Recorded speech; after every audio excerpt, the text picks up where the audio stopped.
Slow progression है, step by step. मैंने कहा तौबा करो, वो तो डांट देंगी, पता नहीं क्या ही कह देंगी, गुस्सा आऊँगा आ जाएगा. तो मैं कहा नहीं. फिर अनवर साहब ने उनको फ़ोन किया, मैंने कहा बात सुने, मैं तो बहुत दुबली थी ना, इससे भी आधी थी. तो मैंने कहा वो थोड़ी चबी थी और वो क्या माशाल्लाह एक ग्लोब थी, एक जलता हुआ. मैं कहा नहीं. उन्होंने कहा अच्छा हम आपको फोम का ड्रेस मैंने कहा नहीं ये नहीं, मैं फोम का ड्रेस पहन लूँ, अनईजी सी हो जाऊँगी, पता नहीं क्या बना देंगे. मुख्तसर ये कि फिर वो भी उन्होंने ट्राई किया. और मैंने मैडम नूर जहाँ के भी दो किए. पहले मैंने कहा अच्छा मैं पुराने ज़माने वाला करूँगी, जिसमें उन्होंने 2 चोटियाँ बनाई हुई थी. एक फिल्म थी अनारकली, उसमें उनकी फ्रिंजेस थी, पुराना कोई गाना एक था, और वो चोटियाँ करके और जेल में बैठी हुई. और उनके उस वक्त लिप्स भी ऐसे थे जैसे उल्टे टंगे हुए थे ना, क्यूट से प्यारा सा उनका. तो वो मैंने कहा नहीं मैं नहीं लग रही, मैं ऐसे बोंगी नहीं मार सकती. फिर दोबारा किया. तो ये आप सोचे कि एक तो मेरे अंदर ये प्रॉब्लम था कि मुझे अपने काम से मैं खुद ही डरती हूँ. मेरी अभी भी आदत है, मतलब ये मेरी छोटी सी शायद फियर है या वॉट एवर, कि मैं साइमा चौधरी के तौर पे कहीं और नहीं जाना चाहती. मैं साइमा चौधरी बारात में ही करूँगी इंशाल्लाह.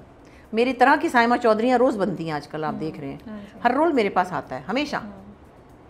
वो फिर मैं नहीं करती हूँ, क्योंकि मैं किसी के भी ड्रामे में साइमा चौधरी बन के कूदना नहीं चाहती. उसका एक अपना चार्म है. सही बात. वो चाहे अब साल हो गए भूल भी जाएंगे लोग, वैसे तो नहीं भूल रहा कोई, लेकिन चलो उसकी तरह के और बहुत से लोग कर रहे हैं, तो वो ठीक है. तो वो मुझे हमेशा से ये था कि मुझे अब मैं ये बनी हूँ, इसके करीब नहीं, मुझे बिजली नहीं लगना अब. अच्छा. मुझे बिल्किस कौर नहीं लगना, अब मुझे सीता बागड़ी नहीं लगना, अब मुझे ये वाले कैरेक्टर से उससे अलग कैसे होना है. इसमें मेरे होंठ पतले थे, इसमें मेरे मोटे होने चाहिए, इसमें मेरी आँख छोटी थी, इसमें मेरी बड़ी होनी चाहिए, इसमें मेरे लुक. तो ये एक कांस्टेंट एफर्ट रही.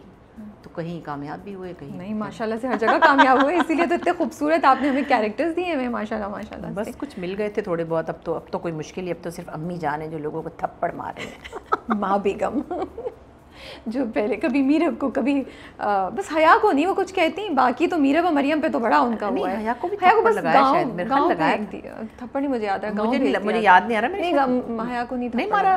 अल्लाह बाल नोचने चाहिए थे उसके. अच्छा इस पे हम आते हैं, अभी आते हैं इस पे. अच्छा मुझे ये बताएं, आपने बहुत शादी के अरसे बाद डाइवोर्स का डिसीजन लिया. I was just listening to you and मैं ये सोच रही थी कि क्या करेज चाहिए होती है कि इतने साल बाद ही आप डिसीजन लें.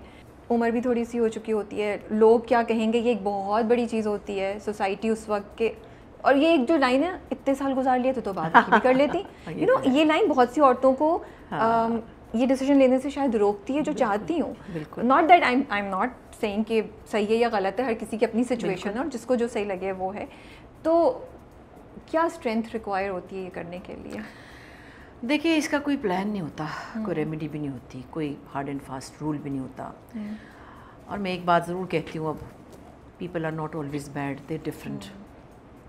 जो 2 डिफरेंट लोग एक दूसरे को बहुत अट्रैक्ट करते हैं, भाई ये तो बड़े मज़े की है, भाई लाइक कितना सोबर सा है, कितना ग्रेसफुल है, बाद में वो बोरिंग लगता है और वो छिछोरी लगती है.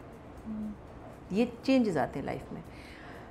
खैर 36 इयर्स की शादी, लेकिन ये नहीं हुआ कि ये एक दफ़ा ही कुछ 6 इयर्स माशाल्लाह. एक दफ़ा में कोई अचानक से धमाका हुआ. चीज़ें बीच बीच में तंग करती हैं, किसी को भी कर सकती हैं, दोनों को करती होंगी. मसले मसाइल होते हैं, फिर आप चल पड़ते हैं, फिर बच्चे छोटे होते हैं, फिर आप कहते हैं अच्छा, फिर नाम बनता है, फिर इमेज होता है. हालांकि हमारी फैमिली में कोई ऐसा इशू नहीं था. आगे भी कहीं मैंने ऐसे कोट किया, किसी ने लिखा मेरे अब्बा की वजह से मैंने तलाक दी. ये इतनी घटिया लफ्ज़ मुझे इतने बुरे लगते हैं ना, लोगों की बात को मरोड़ के जो बयान किया जाता है. एक छोटी सी कहानी ये है कि मेरे फादर जो हैं बहुत पढ़े लिखे इंटेलेक्चुअल और बड़े नॉलेजेबल आदमी थे, और we are very proud of him. वो बड़े रिनाउंड जर्नलिस्ट थे, इंटेलेक्चुअल थे, उन्होंने फ़िल्म पढ़ी थी हॉलीवुड से, आके फ़िल्म बनाई थी, तो वो एक विज़न था उनका. तो जब मेरी सबसे बड़ी बहन नीलम की शादी होने लगी, जो राइटर हैं अभी मेरी बहन नीलम अहमद बशीर, तो उन्होंने लड़के वाले आए, रिश्ता लेने आते, उनकी अरेंज मैरिज थी. तो उन्होंने कहा जी हक महर वगैरह जैसे लोग करते थे उस ज़माने में. तो मेरे फादर का हक महर आपका जो दिल चाहे, चाहे 32 रुपये लिखें, चाहे 50 रुपये लिखें, आपकी मर्ज़ी है, मगर my daughter should have right of divorce. उस टाइम पे उन्होंने कहा ठीक है. अब तकरीबन 49 ईयर्स हो गए. मेरा अभी लड़कियां स्ट्रगल करती हैं, तो ये तो उस वक्त बड़ी बात थी. मैं तो खैर 8 में पढ़ती थी, मुझे तो इन बातों का पता भी नहीं था. तो वो लड़के वाले भी शायद नाइव थे, उन्हें पता ही नहीं था. سمپل سے لوگ تھے, انہوں نے کہا اچھا ٹھیک ہے.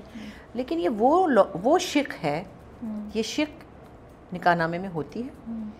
اور یہ نہیں ہوتی کہ کوئی کسی لڑکی کسی کو طلاق دے دے, خدا نخواستہ میں کوئی ریلیجس وہ تو اسکالر تو نہیں ہوں نا. وہ اس میں ہوتا ہے کہ لڑکے والوں کی کنسنٹ سے یہ حق کے طلاق تفویض کیا گیا. یہ بڑا مشکل لفظ ہے اور لکھا ہے اس میں گرانٹیڈ فرام دا بوائے. اگر وہ نہیں گرانٹ کرے گا تو اس کی مرضی ہے.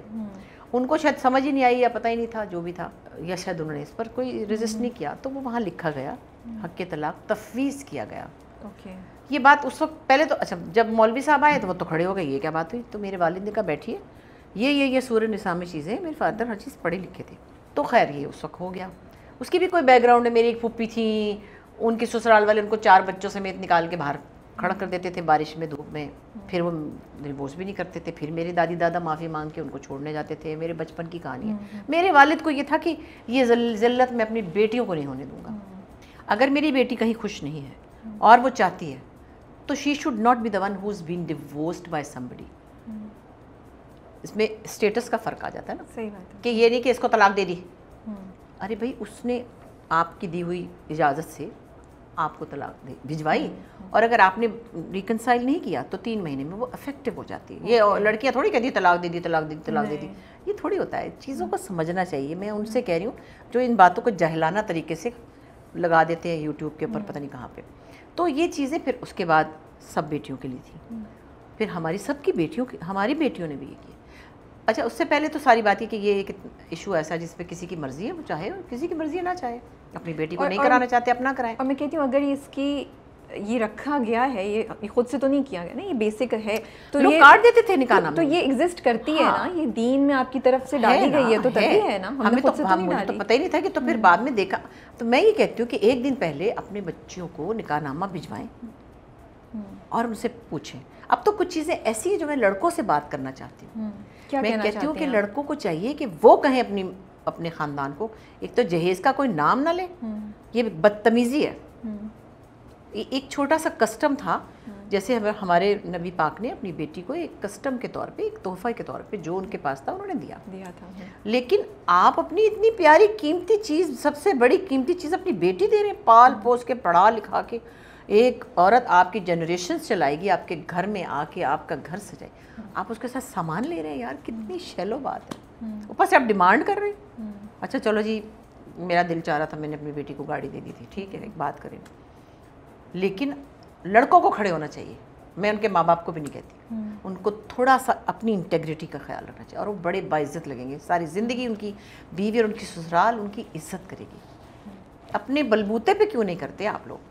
صحیح بات ہے کہ آپ کہیں کہ جی یہ چیزیں ہمارے گھر میں نہیں ہوں گی, اور یہ ہمارے پیرنٹس نے کی. میرا ایک ہی بھائی ہے, امریکہ میں ہوتا ہے, اور وہ آیا تھا تو اس کا لاہور میں رشتہ ہوا.